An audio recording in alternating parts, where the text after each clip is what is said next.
नमस्कार, बहुत स्वागत है आप सभी का। मैं हूं आपके साथ नैना यादव, लेकर हाजिर हूं हमारा खास प्राइम टाइम शो इंडिया बोल रहा है। इंडिया बोल रहा है में आज हम बात करेंगे भारत और अमेरिका की। जी हां, वो अमेरिका जिसके राष्ट्रपति हैं डोनाल्ड ट्रंप, और डोनाल्ड ट्रंप जिन्होंने एक के बाद एक भारत पर दबाव बनाने के लिए कई बार अलग अलग झूठे नैरेटिव पेश करने की कोशिश की। ये कहा कि उन्होंने भारत और पाकिस्तान का युद्ध खुद रुकवाया, और उन्होंने बाकायदा रशिया से तेल लेने को लेकर भी कई बार नाराजगी जाहिर की और ये दबाव बनाने की कोशिश की कि भारत रशिया से तेल लेना बंद कर दे। इतना ही नहीं, बल्कि उन्होंने सेकेंडरी सैंक्शंस की भी कई बार धमकी दी।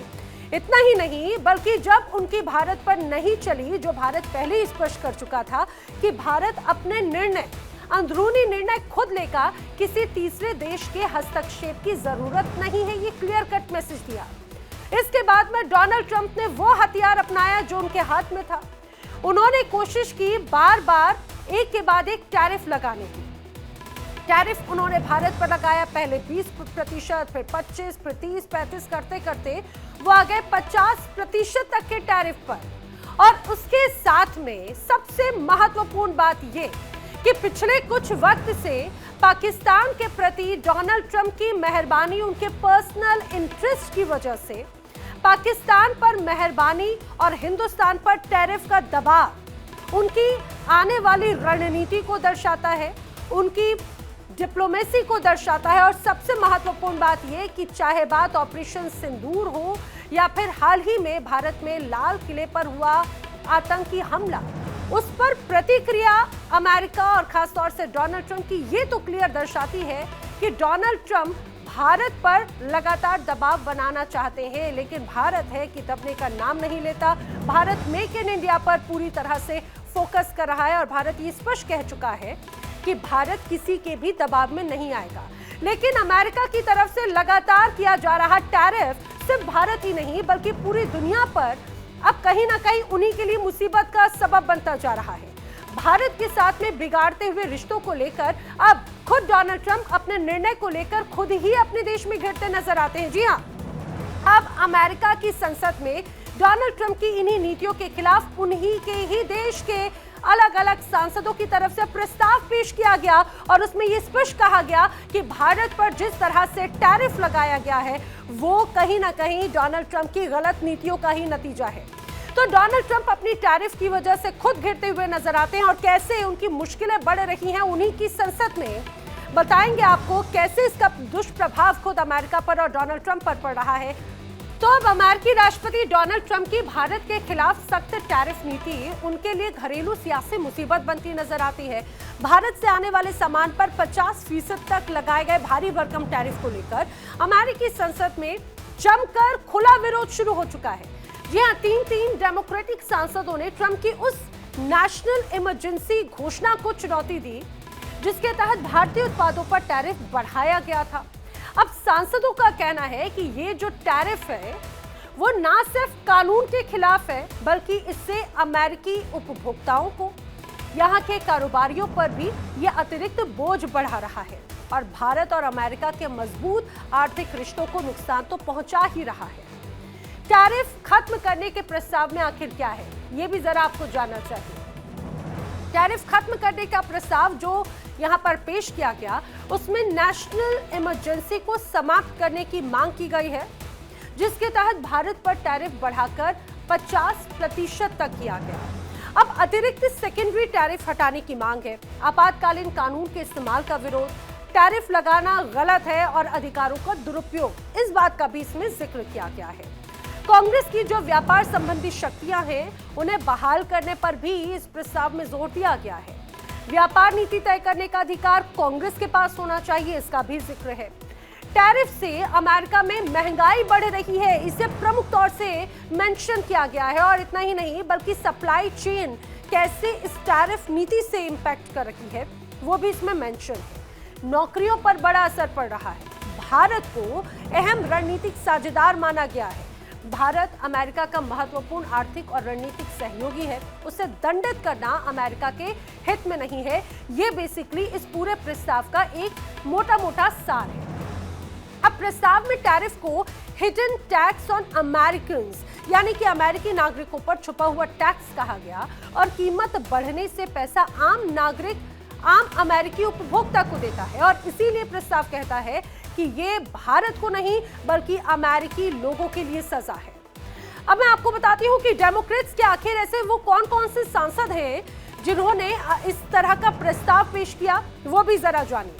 डेमोक्रेटिक सांसदों ने पेश किया प्रस्ताव जिसमें डेबोरा रॉस शामिल हैं, मार्क विजी शामिल हैं, राजा कृष्णमूर्ति शामिल हैं। लेकिन ऐसा पहला मौका नहीं है जब इस तरह की नीति को लेकर विरोध हुआ हो या फिर आपत्ति जताई गई। आपको ये भी बता दूं, इसके पहले भी कई बार इंटेलिजेंस की तरफ से भी, कई बार विश्लेषकों की तरफ से भी डोनाल्ड ट्रंप की नीतियों का विरोध या फिर इस तरह की टिप्पणियां आ चुकी है। अब 2025 में ये तीनों जो सांसद हैं, उन्होंने रो खन्ना और 19 अन्य सदस्यों के साथ में ट्रंप को बाकायदा पत्र लिखा था और टैरिफ वापस लेने और भारत संबंध सुधारने की अपील की गई थी। डोनाल्ड ट्रंप की रिपब्लिकन पार्टी के कई सांसदों ने भी इस प्रस्ताव का समर्थन किया है। आइए अब मैं आपको ये बताती हूँ कि ट्रंप के 50% टैरिफ से आखिर भारत पर क्या असर पड़ रहा है। 50% टैरिफ ने भारत को कैसे, कहां और क्यों नुकसान पहुंचाया, वो भी आपको समझना चाहिए। दरअसल अमेरिका को निर्यात महंगा कैसे हुआ, ये भी समझना होगा। भारत से अमेरिका जाने वाला जो सामान है उस पर जो सामान्य कस्टम ड्यूटी है वो लगती है। अब भारतीय सामान कीमत के मामले में प्रतिस्पर्धा थे। 50% टैरिफ लगते ही ये सामान 100 का सामान जो था वो हो गया 150 रुपए का। अब अमेरिकी खरीदारों के सामने दो विकल्प नजर आए, या तो पहला भारत से महंगा सामान खरीदे, किसी और देश से सस्ता सामान ले लें, ये भी दूसरा ऑप्शन। लेकिन नतीजा क्या था कि भारत के कई ऑर्डर्स रद्द हुए या फिर कम हुए। अब नए ऑर्डर मिलने में दिक्कतें भी आने लगी, इसमें भी कोई शक नहीं। लेकिन अब उसके बाद में जो सामान पहले यहाँ से जो 100 रुपए का था, अब वहां पर आम जनता अमेरिका को वो 150 रुपए देकर लेना पड़ता है। तो ये सीधा सीधा अमेरिका की जनता के लिए भी महंगा साबित हुआ। टैरिफ से भारत और अमेरिका का व्यापार किस तरह से प्रभावित हुआ, वो भी आपको समझना चाहिए। दरअसल सालाना कुल ट्रेड लगभग 11 लाख करोड़ का होता है। अमेरिका से निर्यात लगभग 3.5 लाख करोड़ का होता है। भारत से आयात लगभग 7,35,00,000 करोड़ के लगभग के आसपास का होता है, यानी कि आप ये मान के चलिए 1.25 लाख करोड़ से ज्यादा का। अब मई 2025 में अमेरिका को $8.8 अरब का निर्यात हुआ। टैरिफ के बाद में व्यापार पर असर किस तरह से हुआ वो भी समझिएगा। सितंबर में अमेरिका को भारत का निर्यात 12% गिर गया। व्यापार जो है लगभग $5.5 अरब से कम रहा।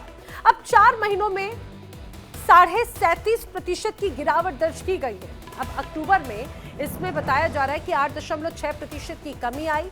तो वहीं एक तरह से देखा जाए डॉलर के अगर अनुसार हम देखें तो 6 अरब 31 करोड़ डॉलर का एक तरह से रहा है। निर्यात के लिहाज से अमेरिका भारत का सबसे बड़ा बाजार माना जाता है। हालांकि भारत ने अपने निर्यात बाजारों में विविधता लाकर अमेरिकी टैरिफ की बाधा को पार कर लिया है, और यही वजह है कि नवंबर 2025 में भारतीय निर्यात लगभग 15% बढ़कर $36 अरब तक रह सकता है। पिछले साल नवंबर में भारत ने $32 अरब का निर्यात एक तरह से किया था। लेकिन ट्रंप ये भूल जाते हैं कि डराने, धमकाने और जो हड़काने की नीति है ना, वो हमेशा काम नहीं करती, वो हमेशा कारगर नहीं होती। दुनिया में भारत जैसे या चीन जैसे तमाम स्वाभिमानी देश हैं जो टैरिफ की उनकी एक तरफा नीति को स्वीकार नहीं करते हैं। अब दूसरा, उन्होंने वादा किया था कि टैरिफ लगने से मेक इन अमेरिका या फिर मेक अमेरिका ग्रेट अगेन होगा, और इसी को ही एक तरह से उन्होंने जोर दिया। लेकिन स्थानीय स्तर पर लोगों को रोजगार मिलने की बात कही गई थी, अमेरिका अमीर होगा ये बात कही गई थी। लेकिन जो रिपोर्ट्स अमेरिका की ही तरफ से कहती हैं वो तो इससे उलट तस्वीर पेश करते हैं। अब तक कई ऐसी रिपोर्ट्स आई हैं जिनमें दावा ये किया गया है कि टैरिफ का अमेरिकी अर्थव्यवस्था पर फिलहाल कोई पॉजिटिव असर नहीं पड़ा है, बल्कि महंगाई अलग बढ़ चुकी है लोगों के सर पर। अमेरिकी नागरिक भी अब इसका दर्द सीधे सीधे झेल रहे हैं। यही वजह है कि अब यहाँ के लोग भी इस नीति का विरोध कर रहे हैं। दूसरी तरफ यहाँ के जो सांसद हैं वो भी लगातार डोनाल्ड ट्रंप के इस पूरी उनकी नीति का विरोध जता चुके हैं और अब तो संसद में प्रस्ताव भी बाकायदा पेश किया गया है। करेंगे चर्चा, इसके हर पहलू को जानने की कोशिश करेंगे। मेरे साथ में खास मेहमानों का जो पैनल है, आइए मैं जल्दी से आपको उनसे मिलवा देती हूँ। मेरे साथ में भू राजनीतिक विश्लेषक रिटायर्ड कर्नल एस.के. मलिक मेरे साथ कनेक्टेड हैं। रिपब्लिकन पार्टी के नेता अमेरिका से ही पूर्णिमा नाजी इस समय मेरे साथ में कनेक्टेड हैं। जल्दी मेरे साथ अर्थशास्त्री कनेक्ट होने वाली है, मिताली नेकोरे। संजीव श्रीवास्तव जी विदेश मामलों के जानकार हैं। आप सभी का बहुत बहुत स्वागत है इस चर्चा में। मैं सबसे पहले पूर्णिमा नाजी आप ही से शुरुआत करना चाह रही हूँ, क्योंकि इस समय आप मेरे साथ में सीधे कनेक्टेड हैं, अमेरिका से रिपब्लिकन पार्टी को आप रिप्रेजेंट कर रही हैं। मुझे एक बात जरा समझाइए कि जैसे ही जब डोनाल्ड ट्रंप की तरफ से मेक अमेरिका ग्रेट अगेन को लेकर कई बड़ी बड़ी बातें कही गई थी, ये कहा जा रहा था कि वो अपनी चाहे बात टैरिफ नीति हो या फिर सैंक्शंस नीति हो, आयात निर्यात यानी इंपोर्ट एक्सपोर्ट पर फोकस करके हैं, अपनी विदेश नीतियों के माध्यम से वो ये बताने की कोशिश कर रहे थे कि इससे अमेरिकन का भला होगा। और इसी के चलते उन्होंने कई ऐसी नीतियां बनाई जिसका कहीं ना कहीं आलोचना भी जमकर हुई, दूसरे देशों पर भी एक तरह से इंपैक्ट पड़ा। लेकिन अब खास तौर से भारत के साथ में जो आर्थिक संबंध या बाकी के संबंध हैं वो अपनी नीतियों से प्रभावित कर रहे हैं, तो ये ऐसा लगता है कि अंदर खाने खुद ही सवाल खड़े करते हुए नजर आते हैं। Thank you so much for having me. नमस्ते, जय हिंद। देखिए, पहले बात तो ये है कि unfortunately make America great again जो स्लोगन था, ये मुझे पहले ये समझ नहीं आया था कि हेट कैंपेन था नॉन क्रिश्चियंस की और नॉन वाइट्स की। सो अनफॉर्चुनेटली हम भी उस स्केपगोटिंग में आ चुके हैं, और स्पेशली हमारे जैसे लोग जो इंडियन अमेरिकन हैं, जो यहाँ पे लीगली आए हैं, जो ब्राउन है, क्रिश्चियन नहीं या क्रिश्चियन कन्वर्शन में कोई इंटरेस्ट भी नहीं है, इकोनॉमिक माइग्रेशन हमारी हुई है। अनफॉर्चुनेटली अमेरिका की जो स्लोगन था, दो स्लोगन था, आपको याद होगा, एक था अमेरिका फर्स्ट, दूसरा था MAGA, make America great again. दोनों, that both of them became absolutely racist, anti Christian, anti non Christian, anti non white slogans. अभी उन्होंने तारीफ लगा दिया। I had no problem in terms of imposing tariff और discussing तारीफ कि आप बाकी कंट्रीज के साथ आपका ट्रेड डिफिसिट है तो बात करिए, निगोशिएट करिए, देखिए आप क्या एक्सपोर्ट करोगे, वो आप क्या इंपोर्ट करोगे, वर्सेस वो क्या इंपोर्ट कर रहे हो, वो क्या एक्सपोर्ट कर रहे हैं आपसे। लेकिन ये तो जो धमकियां, डराना और बाकी कंट्रीज, बाकी लोगों को नीचे दिखाना, इंफीरियर दिखाना, that is something I lost all about it. I tell you one key factor. पिछले 2 दिन से आपने देखा होगा, जीओपी हो, रिपब्लिकन पार्टी हो और या व्हाइट हाउस हो, बड़ा बड़ा आपको इंफॉर्मेशन दे रहे हैं कि वो वॉल स्ट्रीट जर्नल हो, सारे कंपनीज अभी लिख रहे हैं कि अब ट्रम्प के तारीफ ट्रेड डेफिसिट कम किया। मुझे आपको मैं आंकड़ा बताती हूँ। जी जी। 38 ट्रिलियन हमारा डेट डेफिसिट है, ठीक है। और प्रेसिडेंट ट्रम्प ने जो बिग अगली बिल जो एक पास किया था, उसके कहते हैं कि 3 to 5 ट्रिलियन ऐड करेंगे डेफिसिट में। अभी 38 तो 48 के ऊपर चलेंगे for sure. On top of it उनके जो आमदनी थी, जो इंपोर्ट किए, जो कलेक्शन हुआ तारीफ के, मैं तो बोलूंगी टायरन टेंट्रम के जो तारीफ लगाया था, उसमें जो कलेक्शन हुआ था दैट वाज 81.5 बिलियन। आप मुझे बताइए, उसके ऊपर वो बोलते कि $2,000 का चेक भी डालेंगे, लोगों को मतलब उकसाया जा रहा है। डोज का चेक अभी तक नहीं आया, अभी बोल रहे हैं कि यहाँ पे हमारे पास $2,000 का चेक आने वाला है, वो भी लोअर इनकम को देने वाला है। भाई उसका भी आंकड़ा मैं बताऊं तो 300 बिलियन का नंबर पड़ता है आपको। 100,000 आपने कैप लगाया तो लो इनकम के। तो आप मुझे ये बताइए कौन सा डेट आपने डेफिसिट की आपने कम की। तो ये जो नैरेटिव गेम यहाँ पे चल रही है, this is a very dangerous situation. But क्या हो रहा है, जो 30% जो आपका मागा बेस है प्रेसिडेंट ट्रम्प की, they don't want to hear anything else but they, सब कोई खराब है। हम हर जगह में जाके डराएंगे, धमकाएंगे, रूल करेंगे, डिक्टेट करेंगे, डोमिनेट करेंगे। That is America, this is who we are. I am not that. मैं अमेरिकन हूँ, इसका मतलब नहीं है मैं सब कंट्री को जाके डराऊं धमकाऊं और सबको बोलूं कि मैं, तुम इंफीरियर है, मैं रूलर हूँ, मैं अर्थ के लैंडलॉर्ड हूँ। भाई तुम्हें कौन बनाया लैंडलॉर्ड? तुम्हें कौन बनाया जमींदार? और तुम्हें कौन बनाया दुनिया के police? So this situation in this country is terrible. और आपने जो कहा था कि हमारे लोगों को परेशानी हो रही है, एब्सोल्युटली परेशानी हो रही है। हाँ। दूसरा एग्जांपल कुछ शॉर्टली देती हूँ। अमेरिका की प्रेसिडेंट डोनाल्ड ट्रंप ने $40 बिलियन साइफन किया अर्जेंटीना की इलेक्शन खरीदने में। और यहाँ की जो बीफ खरीदते थे चाइना से, सॉरी चाइना को एक्सपोर्ट करते थे बीफ, वो बंद करवा दिया तारीफ के लिए। अब अर्जेंटीना से चाइना खरीदता है बीफ। ऊपर से यहाँ पे फार्मर का प्रॉब्लम हो गया। अब $12 बिलियन का उनको एक ये बड़ी बात बेल आप कह आउट रही की हैं, ये बात वाला करें। बड़ा एंगल आपने बताया है। लेकिन मैं एक बात जरूर कहूंगी, क्योंकि आपने कहा कि आप भारत की खूबसूरती को भी आप वहां पर कैरी करिए। आप आज आप बड़ी खूबसूरत लग रही है, स्क्रीन बड़ी सुंदर लग रही है। सो ये मेरा कॉम्प्लीमेंट जरूर लीजिएगा। मेरे साथ में मिताली निकोरे भी कनेक्ट हो चुकी हैं अर्थशास्त्री के तौर पर। आपका भी बहुत स्वागत है। लेकिन उसके पहले मैं कर्नल एस के मलिक का रुख करना चाह रही हूँ। कर्नल एस के मलिक, मुझे एक बात जरा समझाइए। अब जिस तरह से डोनाल्ड ट्रंप, चाहे बात अपनी वीजा पॉलिसी को लेकर हो, टैरिफ पॉलिसी को लेकर हो, या ये कहा जाए कि इंडो पैसिफिक रीजन वाइज भी जो एक तरह से उन्होंने अपनी ट्रेड पॉलिसी क्रिएट की, क्या अब यही उनकी ट्रेड पॉलिसी, उनको ऐसा लग रहा था कि वो शायद America, make America great again का एक ये नारा देंगे, लेकिन वो अब पर्सनल इंटरेस्ट के लिए बनता हुआ नजर आ रहा है। वो चाहे बात पाकिस्तान में क्रिप्टो करेंसी या उनके दामाद को एक तरह से फिट करने की बात हो, बलूचिस्तान का पर्सनल इंटरेस्ट हो, या अलग अलग देशों में भी उनके पर्सनल इंटरेस्ट नजर आए थे, और ये अब उनकी संसद, वहां के लोग बखूबी समझने लगे हैं। तो ये इंडो पैसिफिक नीति अब खुद उनके लिए एक नुकसान का एक जरिया बन गई है क्या? एक क्वेश्चन रेस कर देती है। नाना जी, आपको सभी को पैनलिस्ट को मेरा नमस्कार। वंदे मातरम। वंदे मातरम सर। देखिए, जो आज की डोनाल्ड साहब की जो नीतियां हैं, निश्चित रूप से ही बैकफायर करना शुरू कर दिया है। देखिए, आप जब किसी देश की एक इकोनॉमिक पॉलिसी में या ट्रेड पॉलिसी में बदलाव करते हैं ना, इसमें कुछ वक्त लगता है उसकी रिजल्ट्स को सरफेस करने में। और कुछ दिन पहले, जैसे अगस्त में उन्होंने हमारे खिलाफ ये जो पेनल्टी लगाई थी और 25 के ऊपर 25 यानी 50% टैक्स हमको दिया था। देखिए, somehow we are adjusting it. हमें मालूम है कि हमको लॉस हो रहा है, हमारी कुछ कंपनियां लॉस में जा रही है। हमारा एक्सपोर्ट जो डायरेक्ट होता था अमेरिका को, वो उतना नहीं है, वो थोड़ा मंथ वाइज कम हुआ है, मानते हैं इस बात को। लेकिन इसके साथ साथ ही हमने अपने बाजार को रिहार्श किया है, अपने मार्केट को रिहार्श किया है, नए नए मार्केट को ओपन में। और पूरी दुनिया के मार्केट हमें लालायित है, they are interested from India. क्योंकि हमारे यहाँ पे, जैसे देखिए फॉर एग्जांपल देता हूं, जैसे यूएस को सबसे बड़ा जेनरिक मेडिसिन को हम देते हैं, क्वालिटी मेडिसिन देते हैं, कोई कंप्रोमाइज नहीं होता। ऐसी कुछ जो एसेंशियल कमोडिटीज हैं, जो कि मैम अभी बता रही थी, जो अमेरिकन सिटीजन यूज करता ही करता है, everybody would like to have a cheap medicine, life saving medicine. तो उसको जो इंडिया की जो क्वालिटी कंपनी वहां पे जो एक्सपोर्ट करती है, वो चाहे आप महंगी भी कर दीजिए, फिर भी वहां पे वो सस्ती रहेंगी।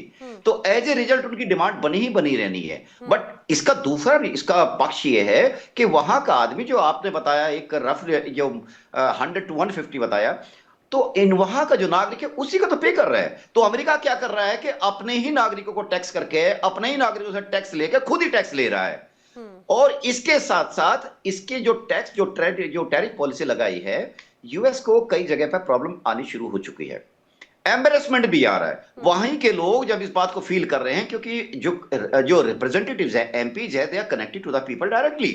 Donald Trump may not be that much connected that deeply with जो रिप्रेजेंटेटिव आते हैं, उनको दिख रहा है कि आगे आने वाला नुकसान कितना है। अब ये आगे वाले जो वहां पे लोकल इलेक्शंस हैं, मैम ये देखिए कि वहां पे 5.3 मिलियन की जो इंडियन डायस्पोरा है, उसमें से ऑलमोस्ट 3.94 मिलियन वहां पे वोटर्स हैं, वो अपना रोल प्ले करेंगे। और अभी जो न्यूयॉर्क के इलेक्शन है, उन्होंने उसमें थोड़ा सा एक झलक मिल चुकी है। इसके अलावा जो वहां के, अभी हमें 2 दिन पहले देख रहे थे कि वहां पे किस तरह से मोदी साहब और पुतिन साहब की सेल्फी को वहां पे प्रदर्शित किया गया। ये नहीं था कि वो वहां पे उनको ग्लोरीफाई करना चाहते थे, वो एक तरह से अपना रोष जिताना चाह रहे थे कि देखिए, आपकी पॉलिसीज के कारण जो रीअलाइनमेंट वर्ल्ड में हो रहे हैं, वो अमेरिका के खिलाफ जाएंगे ही जाएंगे। इसके अलावा जो अमेरिका जो है, देखिए अभी एक नया शगुफ आया है कि कोर 5, अब पता नहीं है कितना सच है या कितना झूठ है, पर जितना हम पढ़ रहे हैं, अमेरिका कोशिश कर रहा है कि इस सारे डैमेज कंट्रोल करने के लिए है, क्योंकि इंडिया मेजर पावर बन चुका है। देखिए सुपर पावर में दो, अभी एक रिपोर्ट आई थी ऑस्ट्रेलिया से, हम सब उसको वाकिफ है। तो आप ऐसे कैसे कंट्री को कैसे इग्नोर कर सकते हैं? एक ऐसा दोस्त जो आपका स्ट्रेटेजिक पार्टनर है, आप अपने पार्टनर को ऐसे हर्ट करना चाहते हो, जो आपके देश को maximum number of the engineers देता है, मैक्सिमम नंबर ऑफ डॉक्टर्स देता है, आपकी जो हेल्थ इंडस्ट्री में इतना बड़ा योगदान देता है, आप उसको हर्ट करना चाहते हो। और दूसरा, मुझे लगता है मलिक जी उसके साथ ही उन्होंने अपनी वीजा पॉलिसी जिस तरह से चेंज की, उन्हें पता है कि भारतीयों की संख्या अमेरिका में काफी ज्यादा है, उस लिहाज से देखते हैं हम टैरिफ नीति को जिस तरह से बताया, भारत को तो अपने सबसे अच्छा साझेदार और बहुत करीबी दोस्त बताते रहा है ना अमेरिका हमेशा। फिर ये किस तरह की दोस्ती है? नैना जी एक चीज मैं इसी पे जो आपने अभी बताया, देखिए H1B जो फीस उन्होंने $1 की है, ठीक है, उसके कुछ क्लॉज उन्होंने ड्रॉप किए हैं, कुछ उसको किए। अल्टीमेटली इसका जो बर्डन आएगा वो कहां आएगा? एक कॉमन अमेरिकन सिटीजन पे ही आएगा। देखिए जो कंपनीज है, अगर उनको अपना बिजनेस रन करना है, they have to hire the expert और टेक्निकली क्वालिफाइड मैन पावर। और जो स्किल्ड मैन पावर है उसको हायर करने के लिए आप चाहे जितनी भी फीस करेंगे, अगर वहां पे वायबल है, वो अमेरिकन सिटीजन से नीचे रहेगी, तो वो बाहर से लेके ही आएंगे। और जब वो लेके आएंगे तो उनकी फीस कंपनी पे करेगी, वो कंपनी जो पे करेगी वो अमेरिका, वो जो फीस है the company 1 lakh will go to American government and American government indirectly will charge it to the American citizens। No doubt। तो मेरे ख्याल से ये जो उनका टैरिफ का जो प्लान है ना, जो उन्होंने चलाया था, ये रीजन ये नहीं था मैम कि वहां पे हम मागा और अमेरिकन, ये ठीक है, ये एक उनके स्लोगन्स थे जो वहां को, जैसे मैम ने सही बताया कि एजेंडा उनको सेट करना था। लेकिन ये भारत को पनिश करना था, क्योंकि भारत मार्च से पहले तो उनका गुड बॉय था, उसके बाद अचानक गुड बॉय से बैड बॉय अप्रैल ऑनवर्ड्स कैसे हो गया? इसके रीजन से बहुत सारे, लंबी हो जाएगी बात। मैं अपने जब नेक्स्ट पार्ट में आऊंगा तो आपको अगर मौका मिला तो आपको मैं इन पर हाईलाइट करूंगा मैम। बिल्कुल, ये बड़ी बात है। मैं उस संजीव जी का रुख करूं, लेकिन उसके पहले मैं एक बार जल्दी से रुख करना चाह रही हूँ मिताली जरा, जैसे कि अभी यहाँ पे पूर्णिमा जी ने भी एक बड़ी बात कही कि इसका सीधा सीधा इम्पैक्ट कैसे अमेरिकन्स पे पड़ रहा है, यह हम सभी जानते हैं। और जिस तरह से टैरिफ अगर लगाया जाता है, रिश्तों पे अगर प्रभाव पड़ता है, तो ये पूरी दुनिया जानते हैं कि कई ऐसी चेन है, खासतौर से अमेरिका की कई ऐसी कंपनीज हैं जो सीधे सीधे वर्क तौर पर अगर देखा जाए तो वो इंडियन एम्प्लॉयज पर ही पूरी तरह से डिपेंडेंट है। चाहे वीजा पॉलिसी हो, टैरिफ पॉलिसी हो, तो वो बड़ा इम्पैक्ट पड़ता है और उसका इम्पैक्ट सीधे सीधे पड़ता है अमेरिका के परिवारों पर, आम अमेरिका पर। चाहे बात सामान के तौर पर देखा जाए तो उसका भी बोझ रहा है। तो क्या आपको ऐसा लगता है कि ये चारों तरफ से जो बड़ा दबाव है, ये इस दबाव के चलते डोनाल्ड ट्रंप उस नीति को अभी भी वो जस्टिफाई कर देंगे, या फिर वो समझेंगे कि भाई आने वाले वक्त में ये उनके लिए मुश्किल और बढ़ा सकता है?